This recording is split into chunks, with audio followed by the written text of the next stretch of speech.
What is up guys, welcome back to the channel and welcome back to Gran Turismo 7. It's that time of the week once again for a brand new online time trial. This time around we have the Red Bull X2014 Junior tackling the Barcelona GP layout, of course featuring that notorious chicane. So let's look at an overview for this week then. It's the lap time challenge at Circuit de Barcelona Catalunya on the Grand Prix layout using the Gran Turismo Red Bull X2014 Junior.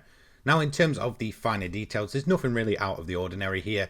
Top 3% is gold, top 5% silver and top 10% is bronze. Of course the track in question is Circuit de Barcelona Catalunya on the GP layout with an entry period of the 19th of the 12th 2024 until the 2nd of the 1st 2025.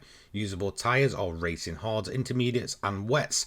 Wide body prohibited, nitrous and overtake is prohibited, and of course the specified car is the Red Bull X2014 Junior. BOP is set to mid-speed, you can use a garage car event specified, car settings are specified, shortcut penalty will invalidate you, the same with wall collision. So let's head over to the tips and tricks. So this part of the video will be some general tips and tricks to go ahead and tackle this time trial. And starting off, as always, I fully recommend having your assists off.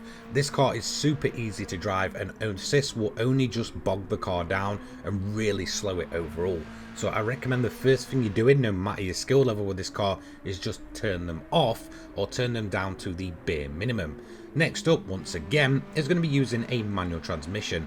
This just allows you to have total control over your car, better entry into corners and better grip on exit as well. So I do fully recommend using a manual, especially since this car does react very well to short shifting the gears.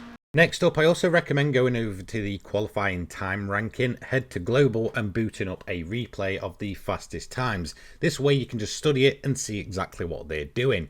You can also go ahead to the ranking board once you've entered, go to global ranking and load up a ghost from here, which you can follow around and just again kind of follow what they're up to. Next up is the car itself. Now when it comes to the car that we're using, this is of course the Red Bull X2014 Junior. It has a PP rating of 713.20, a displacement of 2000cc, an MR drivetrain, a relatively modest power output at 246 brake horsepower, weighing only 550 kilograms, and is of course naturally aspirated. Now again, you can go ahead and pick one of these up for 350k. It is a very useful car in game, or you can just go ahead and rent one for this specific online time trial. So let's go into some extra detail about the Junior then. It's an extremely high downforce car, which means the faster you go, the more downforce you're going to produce. Of course, if you do go extremely slow, there is that risk that it will snap out at the rear and just spin itself around, of course just due to the lack of downforce being generated. Now in terms of the car, it is very easy to drive, but I would say it's actually quite hard to master. It really is a car that you're probably going to need a bit of extra time with just to try and get out those little niggles and really get into it and get used to how this car likes to be driven. Now it does have a relatively low top speed, especially in comparison to the rest of the Red Bull cars. It does have great acceleration though and will exit corners like an absolute rocket ship. However, you will then need to be careful on the curbs. Just again, due to this being a downforce car, it really does not like running those curbs, and if it does lose that downforce, again there is a chance that it will just snap away from you and try and throw itself into the barrier.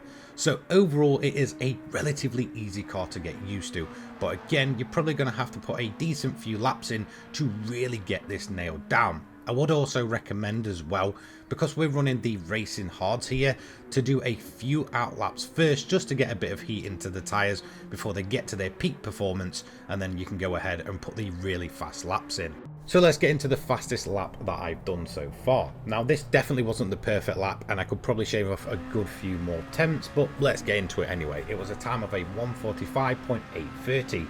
So to begin with, you're on this rather quite long start finish straight where you're going to be hitting your maximum top speed possible. You're going to head over to the left hand side and look for the 100 braking board. Now at that point, slam the brakes on, get yourself into third gear and do a couple of cuts. You want to run the little bit of a sausage curve that we have here on the right and left hander here.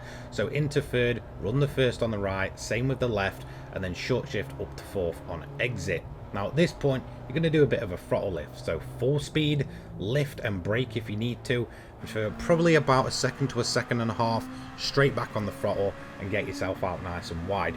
Now at this point for this right-hander, just before the shadow from the bridge is going to be your braking point. Into second, short shift to third, and then full throttle on exit. Head out nice and wide, cut back to the right hand side, and get ready to slam the brakes on once again. Get yourself into second, get into the apex, and once again exit wide. As you hit the curb, shift up to third, run the entire curb if you want to, and head once again to the right hand side. Now as the curb begins, I use this as my braking marker here. I'll go to second, just allow the car to rotate a little bit, short shift up to third once again, and then run this little bit of the sausage curb. Take too much, it will invalidate you. Head to the left, and once the curb ends on the left hand side, you're then going to turn into the right, lift if you need to, dab the brakes if you need to, get into the apex, and then you can run it out really wide here. As you can see, it's very much a fine line. If you take too much, it will invalidate you, but you can get plenty of speed for this straight here. At the 100 board, break down into first. Again, short shift to second after running the curb and get a nice wide exit. Launch yourself up over the curb here. Once again, not too much or it can cause you to spin. Into second, short shift to third, and then once again up onto the curb. Now this is where it gets really complex, and you're either going to make or break your lap. It wasn't perfect for me here, so I go into second, take it out to the right. Once again, you're going to go down the gears. I go into first, and you're going to try and get right up the inside of this curb before switching back to the right. Try and get over the sausage bit if you can, as to not upset the car like I did here, and it should give you a nice exit to then go ahead, take the final right-hander, and go up across the line. It can be a bit of an awkward lap, and there are plenty of cuts on offer here. So at the time of recording, this was good enough for 30th position in the world. Now, one thing I will say is that my first sector that I showed you there was definitely one of my weaker ones. Since then, I've managed to improve that by around about 4 tenths. Unfortunately though, every single time I do, I end up messing up the second or third sector, and it just costs me overall the lap. So I definitely think if I can combine it all to one, we're probably looking at upwards of maybe 5 to 6 tenths of an improvement. So that's going to be it for this online time trial video. Of course, this will run for the next couple of weeks. I definitely think there's a decent amount of improvement to be had with the lap that I showed you there. And if it does improve by a significant amount, I will do another upload just going through the online time trial. However, in terms of the time trial itself, I do think Polyphony has played it very safe once again. We're not seeing much in terms of car choice or car selection. It's just going to be a single car on a track and nothing really changing. I'm hoping soon, especially into the new year, that they really start shaking these up, maybe get some wet weather involved, some car choice involved. I just feel like they're getting a little bit too on the safe side for these, so it is getting a little bit repetitive. Overall though, it's a pretty simple one with so many cuts at this track that really, again, if you can nail those cuts down without getting invalidated, then you're probably looking at a decent overall lap time here. Anyway, thank you so much for watching. I'll see you in the next one. Take care guys. Peace.